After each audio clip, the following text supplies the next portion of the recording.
SlickVPN is a lesser known VPN, but that doesn't mean it can't compete with the bigger VPNs on the market.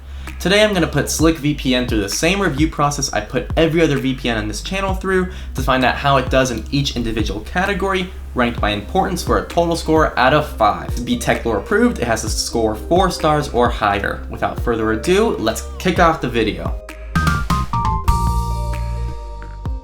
SlickVPN's biggest focus is on security. They keep no logs on their users, they accept anonymous payments like Bitcoin, it has full leak protection, supports OpenVPN and multi-hop technology, and they use AES 256 data encryption, which is near uncrackable. However, SlickVPN does not meet Privacy Tools IO criteria, there is no PGP key available, and they are based in the US, which is under the Five Eyes program, which could potentially be an issue for specific users. It did change my IP address, it passed the Heitster DNS leak test, and it passed the extended DNS leak test on dnsleaktest.com. Bringing it all together, there are very few issues with the security of SlickVPN, so I would recommend it, but it's not quite the best security I've ever seen, so it's going to score 4 out of 5 stars on security. SlickVPN advertises itself as a VPN, which is great for streaming, so speed is going to be extremely important for this. Download speeds decreased an average of 15%, upload speeds decreased by only 4%, and ping only decreased an average of 18 milliseconds.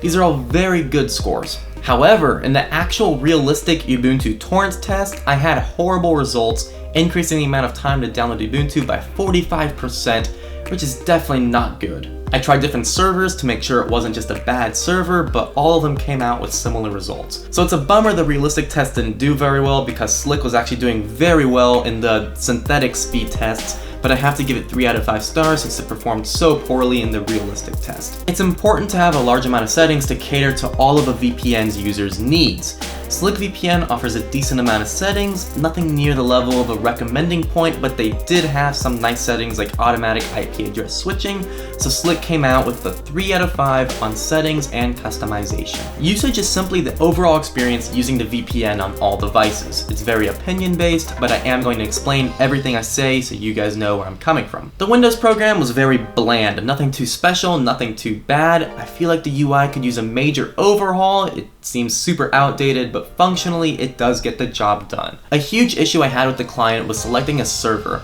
There's no automatic selection mode, you can't select the server using the map, and there is no basic download and ping information on the main page. The Mac client is a splitting image of Windows, so everything I already mentioned applies to the Mac program as well. There is no Linux client, but they do offer very simple instructions to set it up. Still not ideal for a Linux user. Over on Android, there is no official app, so you have to use OpenVPN. In my opinion, this is not really a con since OpenVPN is very standard, secure, and offers a great deal of settings. And quite honestly, I think using OpenVPN would probably be better than any app they can create as of right now. The story on iPhone is the same as Android, they use OpenVPN. However, OpenVPN is a little bit less intuitive and easy to use on iPhone since Apple is very restrictive on, how you handle files and all that.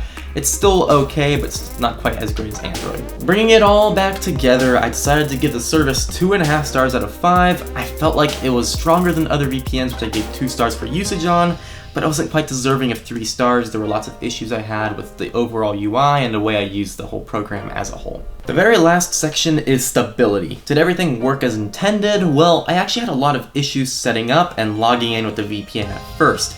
It wasn't able to refresh my IP address for some reason at one point, forcing me to have to quit and reopen the program, which is potentially dangerous depending on what you're doing.